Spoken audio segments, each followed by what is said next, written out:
Ayat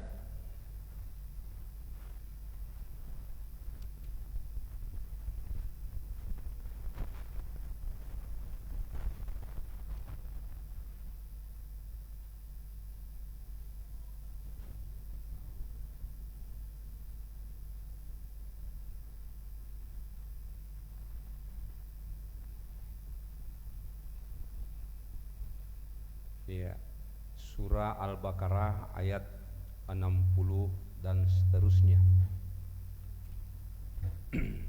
Ayat ini masih berkaitan dengan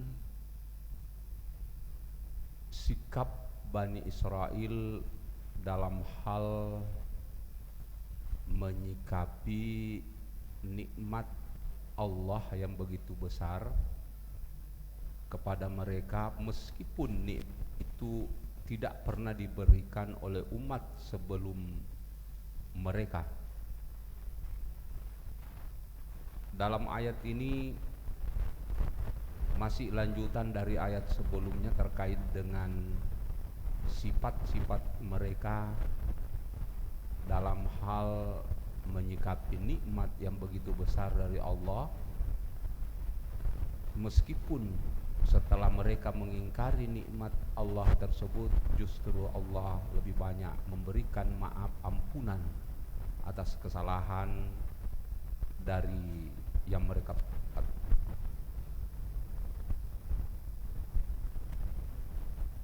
Pada ayat sebelumnya, pada saat Nabi Musa mengajarkan atau mengajak kepada mereka untuk beriman kepada Allah Subhanahu wa taala dengan tidak menyembah berhala dari anak sapi yang dibuat oleh salah satu dari penganut mereka, pengikut mereka. Apa jawaban mereka pada saat Allah mengatakan, atau pada saat Nabi Musa mengatakan kepadanya, wa idh qultum ya Musa lan nu'mina laka hatta narallaha jahrah, di mana balasan dari ajakan Nabi Musa pada mereka, justru mereka membalas kalimat, wahai Musa, kami tidak bisa beriman kepada Tuhanmu yang kau ajak kepada kami untuk beriman kepadanya, kecuali kalau engkau bisa menampakkan Tuhanmu itu dan kami bisa menyaksikan langsung dengan mata kepala saya sendiri, mata kepala kami sendiri. Itu betapa kalimat yang disampaikan sebagai jawaban dari ajakan yang mesra dari Nabi Musa, justru mereka balas dengan yang tidak pantas, yang tidak masuk akal. Maka pada ayat ini Allah pun kembali memaafkan kesalahan mereka. Dalam ayat ini Allah berfirman, wa zalalna alaikumul gamama wa anzalna alaikumul manna wassalwa, kami berikan naungan kepada kalian, di atas kalian. Al-gamama yakni awan, ya, di atas panas terik matahari yang mereka alami, ya. Allah ternyata mengirim awan di atas mereka untuk menaingi panas terik yang mereka rasakan. Masya Allah, betapa besarnya Rahman Rahim Allah kepada mereka. Wa anzalna alaikumul manna wassalwa, dan juga kami anugerahi mereka dengan menurunkan, apa itu? Kami menurunkan kepadamu, kepada kalian, kata Allah, kepada kalian al-manna wal wassalwa, yakni man dan salwa. Nanti kita bahas apa makna manna wassalwa itu.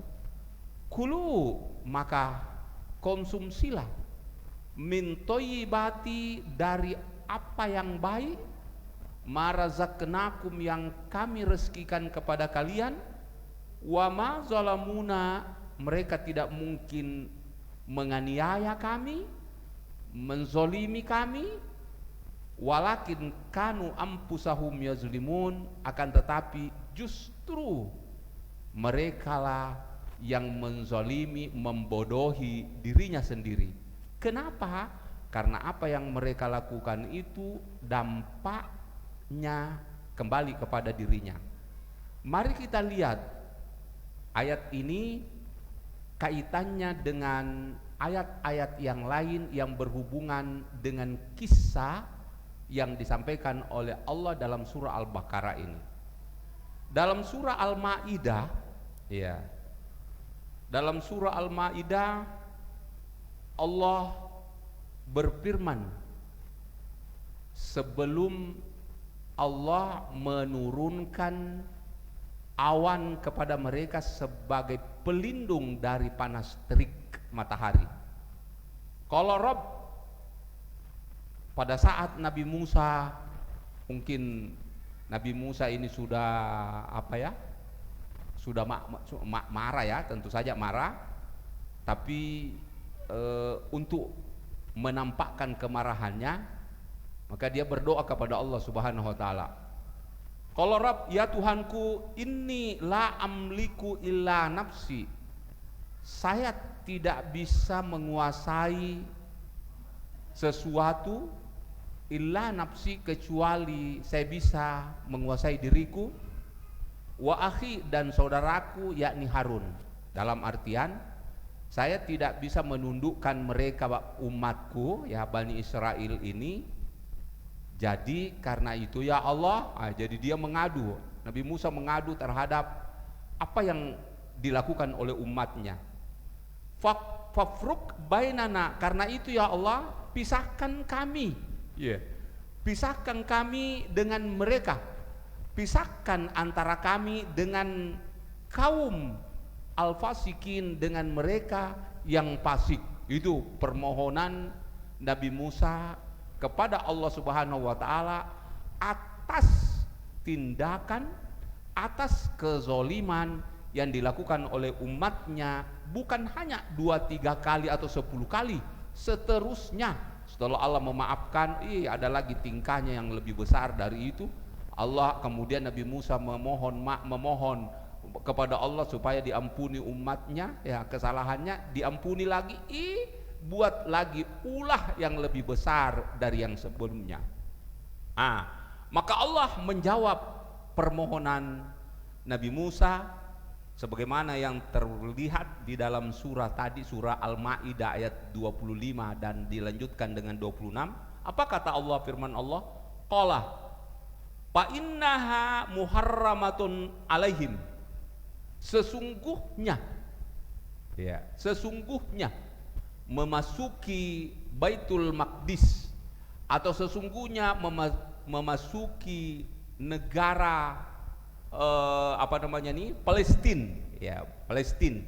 Karena ini dia setelah keluar bersama dengan Nabi Musa di di sebuah tempat ya di mana Allah Subhanahu wa taala menjanjikan setelah 40 hari ya, 40 hari lamanya Allah akan menurunkan, memberikan wahyu kepada Nabi Musa, dan setelah itu mereka bersama dengan Nabi Musa alaihissalam untuk memasuki negeri Palestina. Ini ya.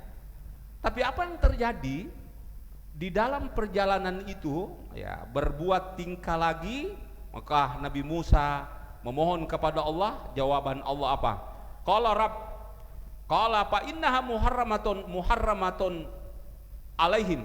Sesungguhnya negeri yang dituju itu haram bagi mereka arba'ina sanatan, selama 40 tahun. Jadi dia berada di perjalanan yakni untuk menuju ke negeri yang akan dituju yakni Palestina ya, untuk memasuki Baitul Maqdis tadi. Itu ternyata dia berada di padang pasir, di panas terik selama 40 hari dalam kebingungan. Itu tidak tahu arah, kita mau kemana ini? Nah, karena Allah yang memberikan kan sebagai balasan atas ulah mereka dan doa Nabi Musa kepadanya untuk dipisahkan dirinya dengan mereka. Ya, Maka Allah berfirman, fa inna muharramatun alaihim arba'ina sana, dia atau mereka umatmu itu kami haramkan kepadanya untuk memasuki Baitul Maqdis, untuk memasuki tempat tujuan mereka selama 40 tahun. Yatihuna fil ardi, mereka kebingungan di bumi ini, ya, di atas bumi. Fala ta'sa alal qaumil fasikin, ya, fala ta'sa alal qaumil fasikin, jangan engkau merasa iba, merasa merasa sedih, ya, jangan engkau merasa sedih, nah, dengan kaum yang fasik tadi. Itu jawaban Allah. Tapi ternyata di tengah, ya, kemarahan, kemurkaan Allah atas mereka, ya, jadi 40 tahun tadi ini, ya, 40 tahun di perjalanan dengan panas terik di atas padang pasir, kebingungan, tapi ternyata Allah masih tetap menurunkan rahmat, ya, rahmatnya kepada mereka. Apa itu? Ini yang kita baca tadi dalam ayat Al-Quran. Allah berfirman, ya, wazallalna alaikumul man wazalna alaikumul gamama, di tengah panas teriknya matahari yang menimpa kalian, maka kami pun, kata Allah, menaungi kalian dengan mengutus, yakni awan di atas kalian, itu al-gamama. Bahkan bukan hanya itu, bagaimana kira-kira bisa hidup 40 hari di padang pasir, tidak makan, tidak minum, bagaimana caranya? Iya kan? Iya. Tapi ternyata Allah memberikan makanan secara langsung tanpa ada usaha. Makanan apa?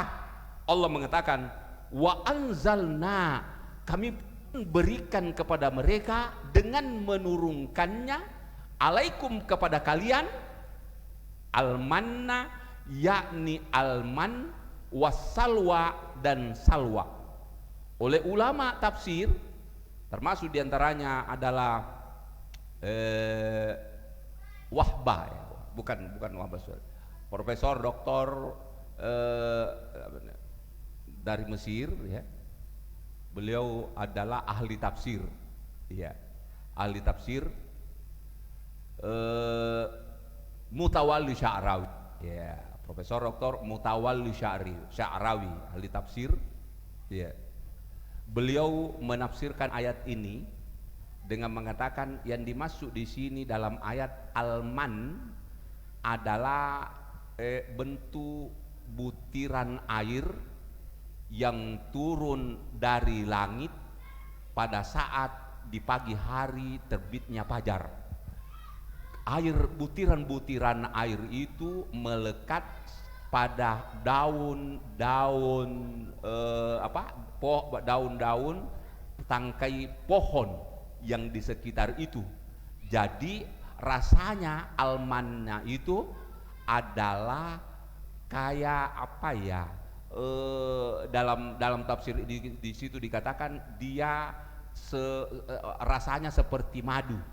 Ya, jadi butiran-butiran air yang warnanya kemerah-merahan, sedikit kekuning-kuningan, itulah yang dikonsumsi oleh umat Bani Israel, bisa mengenyangkan. Kemudian as-salwa, apa itu as-salwa?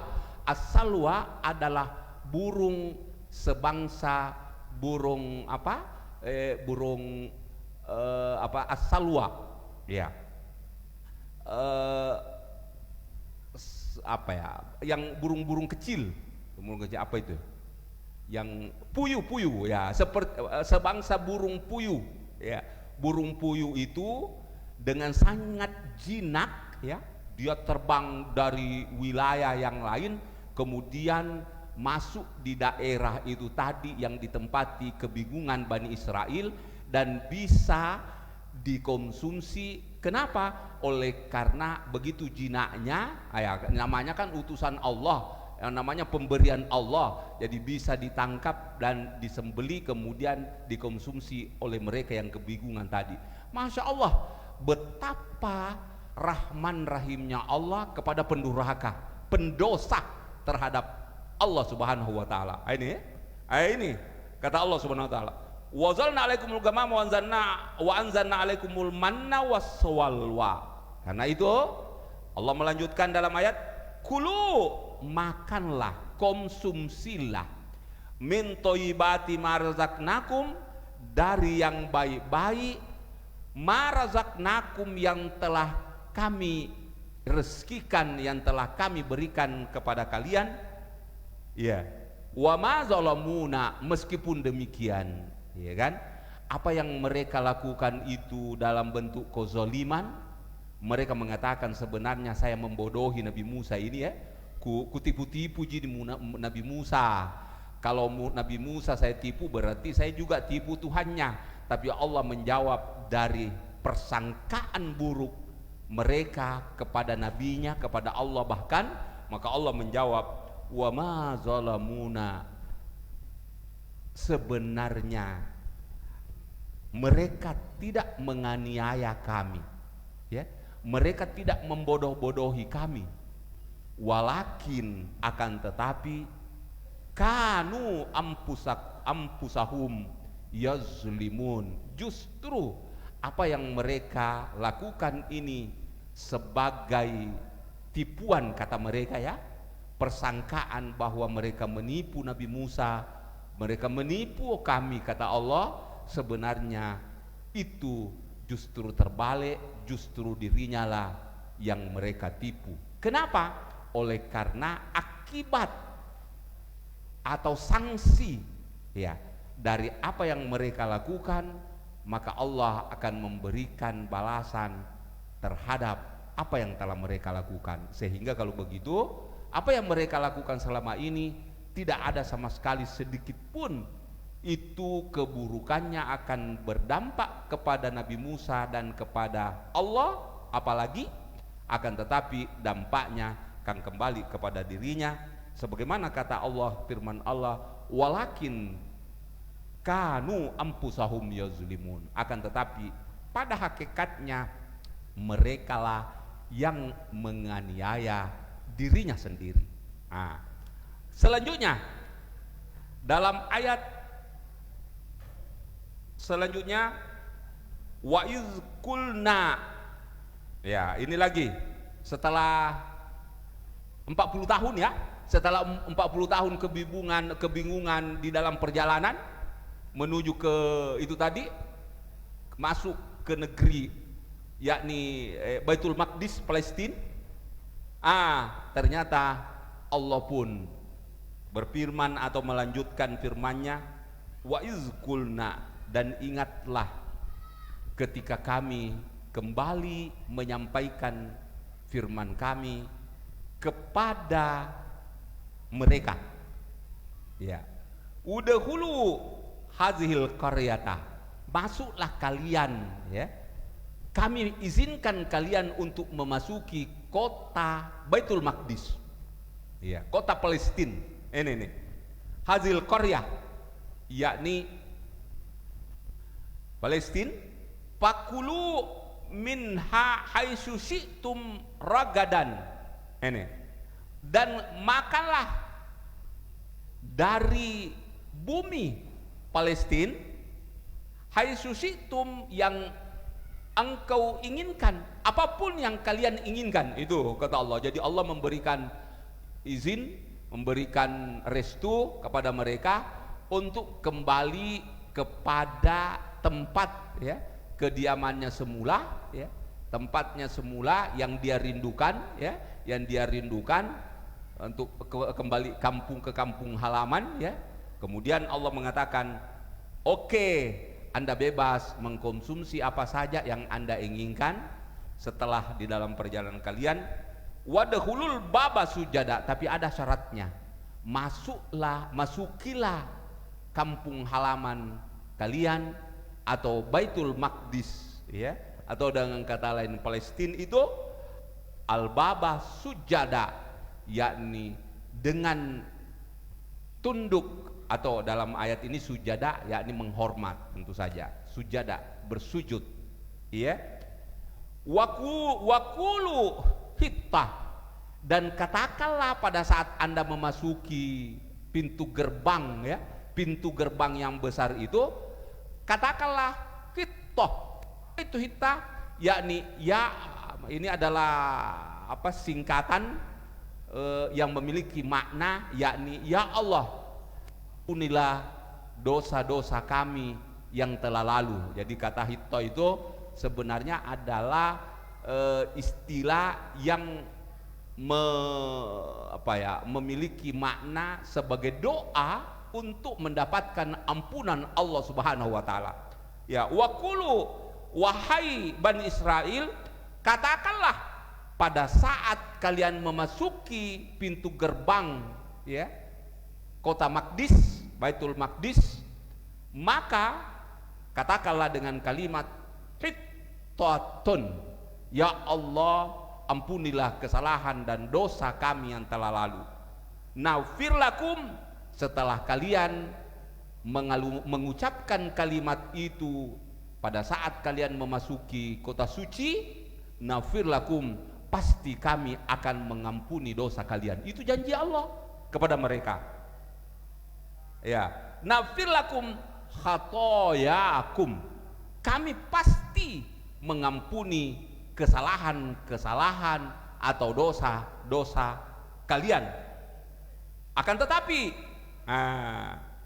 nanti selanjutnya Allah melanjutkan kalimatnya, wasanazidul muhsinin, dan kami akan tambahkan balasan yang baik kepada orang-orang yang berbuat baik. Termasuk diantaranya tadi, kalau dia tunduk, kalau dia taat, kalau dia mau mengikuti tuntunan Allah Subhanahu wa taala pada saat memasuki Baitul Maqdis atau kampung halaman semula, maka Allah akan mengampuni dosanya dan menambah kebaikan atasnya. Ya. Tapi apa yang terjadi? Lagi-lagi berbuat ulah lagi. Apa ulahnya? Ini lagi, masya Allah. Fabaddalal ladzina dzalamu qaulan ghairal ladzi qila lahum, maka orang yang zalim tadi, orang yang menganiaya dirinya tadi, baddalah, justru dia mengganti kata hittatun tadi itu, ya, fabaddalal ladzina dzalamu kaulan, dengan perkataan ghairal ladzi qila lahum, dengan perkataan yang tidak diizinkan atas mereka. Jadi kalau Allah mengatakan tadi, ucapkanlah kalimat hittatun pada saat kalian memasuki kota suci, supaya sebagai makna daripada memohon ampun atas kesalahan dan dosa yang telah dia perbuat, artinya mengakui kesalahannya, maka Allah akan pasti mengampuni dosa-dosa mereka. Tapi apa yang terjadi? Justru setelah dia mendengar tadi nasihatnya Nabi Musa untuk mengucapkan kalimat hittah, untuk mengucapkan doa supaya diampuni dosanya, apa kata mereka? Justru di sini dia merubah kalimat itu dengan mengganti kalimat yang lain. Apa itu kalimat yang lain? Ya, di sini dikatakan qaulan ghairal ladzi qila lahum faqalu habbatun fi sya'rah. Ya, jadi tadinya hittatun, ya, tapi dia ganti menjadi habbatun fi sya'rah. Apa ya? Habbah, buah-buahan, ya, buah-buahan yang ada di atas rambut. Iya. Apa hubungannya? Itu. Jadi benar-benar ini Bani Israel, ya. Ya. Kemudian di situ dikatakan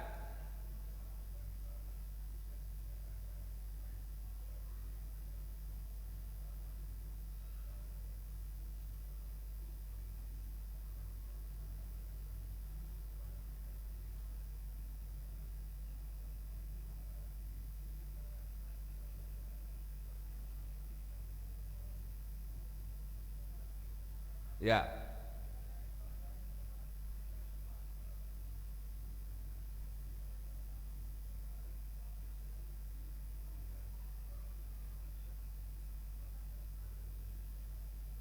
Ya, selanjutnya ayat berikutnya. Fabadal ladzina dzalamu qawlan ghayra allazi qila lahum fanzana alladzina dzalamu rijzan binas samai bima kanu yafsukun. Ya. Fabadal ladzina dzalamu, maka orang-orang yang zalim tadi justru mengganti kalimat hitatun menjadi kata yang lain, bahwa habba tadi ya buah-buahan ada di atas kepala, ya, di atas rambut, ya, atau di rambut, ya. Maka ya gairal lazikilahum fa anzalal lazina zalamu rijsan, maka Allah pun menurunkan kepada mereka zalamu, kepada orang yang berbuat zalim itu, sebuah penyakit di langit, yang turun dari langit, bima kanu yafsukun, disebabkan karena kefasikan mereka. Tentu saja penyakit ini ya penyakit yang parah ya. Ada yang mengatakan namanya penyakit taun, katanya penyakit taun. Itu yang ditimpa, yang menimpa mereka. Itu ya.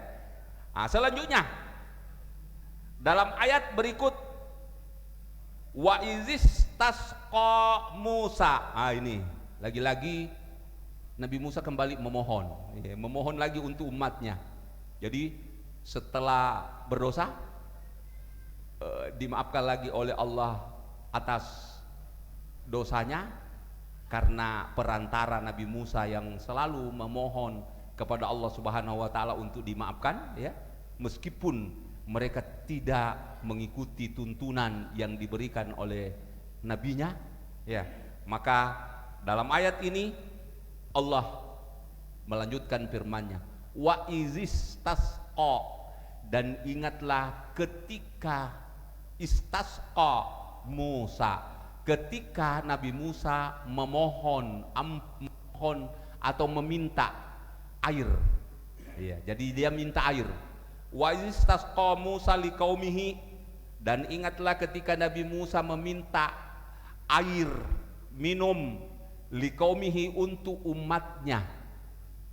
Pakulna, maka kami pun membalas, kami pun mengabulkan permohonan Nabi Musa dengan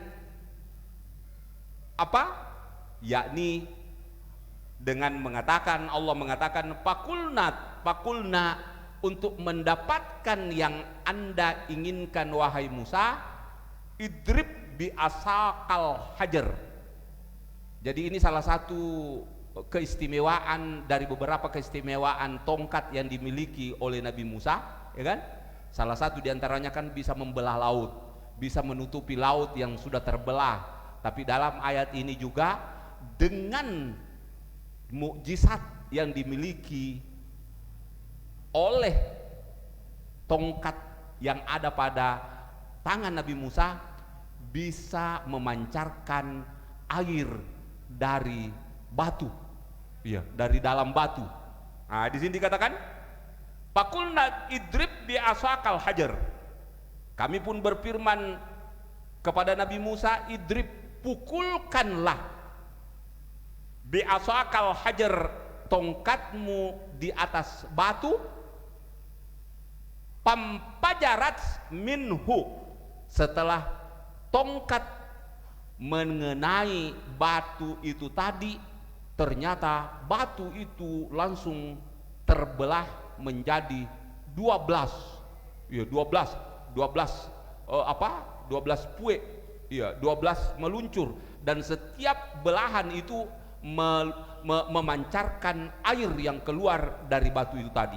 Nah ini pampajarat, maka keluarlah atau terpancarlah minhu, dari batu itu, isnata asyarata ainan, 12 mata air. Masya Allah, ya. Jadi mukjizat tongkatnya Nabi Musa, ya, justru memiliki beberapa fungsi. Di antaranya ini tadi, yakni pampajarat minu isnata asyarata aina, keluarlah atau pancarlah dari batu itu yang telah mengenai atau yang telah dipukul oleh Nabi Musa lewat tongkatnya 12 pancaran mata air. Kada alima kullu unasen, dan setiap kelompok Bani Israel, karena kelompoknya Bani Israel itu ada dua, ya ibarat diistilahkanlah ada 12 suku besar, ya.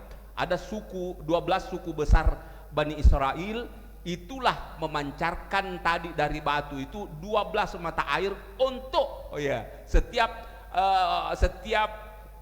suku mendapatkan satu mata air. Jadi tidak terganggu antara satu suku dengan suku yang lain. Jadi dia hanya menuju kepada pancaran air yang telah ditentukan. Ya. Di sini dikatakan isnata asyarata aina, keluarlah 12 mata air, kada alima kullu unasim, dan setiap suku memiliki atau mengetahui tempat masyrabahum, tempat minum mereka. Masyrabah, syaribah yashrabu, masyrab, tempat minum. Jadi mereka tahu bahwa sumber mata air ini adalah tempat saya, begitu juga yang lain, tempat kami, begitu juga yang lain, ya.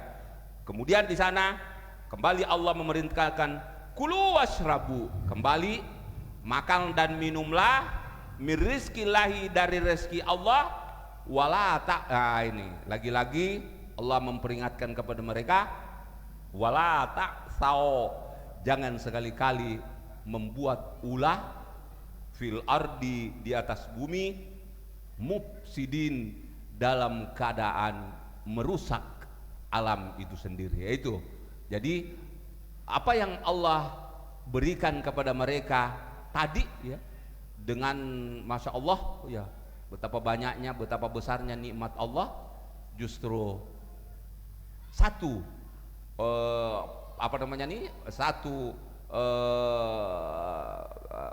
aturannya, yakni jangan Anda berbuat sesuatu yang bertentangan atau yang tidak diinginkan, ya, yang tidak diinginkan. Itu kata Allah Subhanahu wa taala.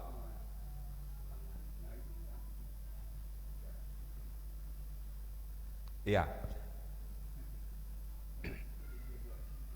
Jamaah Isya rahimakumullah, itulah tadi, ya, kisah atau lanjutan kisah, dan nanti puncaknya itu, ya, puncak kisah ini itu akan masuk kepada intinya surah Al-Baqarah. Apa itu surah Al-Baqarah? Yakni surah yang berbicara tentang sapi betina. Sebenarnya itu.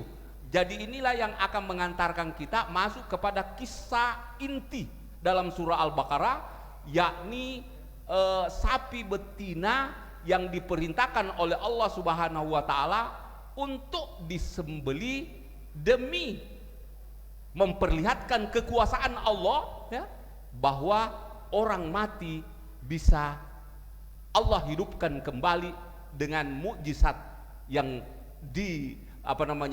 mukjizat yang dimiliki oleh Nabi Musa alaihissalam, ya, lewat mukjizat yang dimiliki oleh Nabi Musa alaihissalam. Jadi orang yang mati nanti itu, ya, orang yang mati itu dengan lewat cambukan ekor Al-Baqarah, ekor sapi betina, ternyata dia bangkit kembali dan menceritakan atau dengan menyampaikan, ya, menyampaikan apa yang dia sampaikan, yakni dia sampaikan kepada orang yang keberatan tadi, ya, karena kebetulan ada satu keluarga yang dibunuh, ya, yang dibunuh oleh anaknya atau keluarga dekatnya sendiri. Kemudian tidak ada satupun orang yang bisa mengetahui, karena tidak ada saksi nih, tidak ada saksi, bagaimana caranya mengetahui siapa pelaku pembunuhan ini.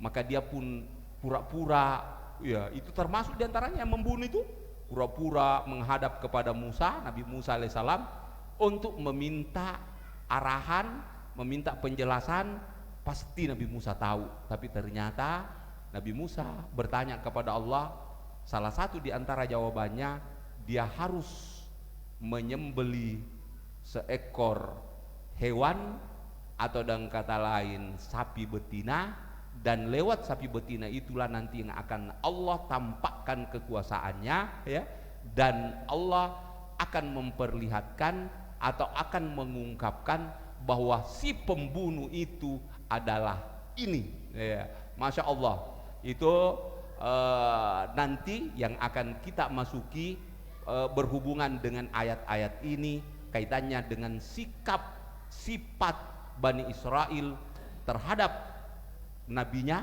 termasuk diantaranya begitu keras hatinya mereka sampai bisa membunuh nabinya sendiri. Nabi Yahya dengan Nabi Zakaria, ya, terbunuh lewat umatnya sendiri, yakni Bani Israel. Saya kira itu kita akhiri, kita tutup pertemuan kita dengan bersama-sama membaca doa Bismillahirrahmanirrahim. Alhamdulillahirabbil alamin hamda syakirin hamda yuwafi ni'amahu wa yukafi mazidah. Ya Rabbana lakal hamdu kama yanbaghi li jalali wajhikal karim wa azimi sultanik. Bana atina min ladunka rahmatan wa hayyin. Allahumma rzuqna fahman nabiyyin wa hifdzal mursalin wa ilhamal malaikatil muqarrabin. Rabbana fil lana wa liwalidina warhamhum kama rabbawna shighara. Wa atina fid dunya hasanah fil akhirati hasanah wa qina adzabannar. Sallallahu ala Muhammadin walhamdulillahirabbil alamin. Tsumma assalamu alaikum warahmatullahi wabarakatuh.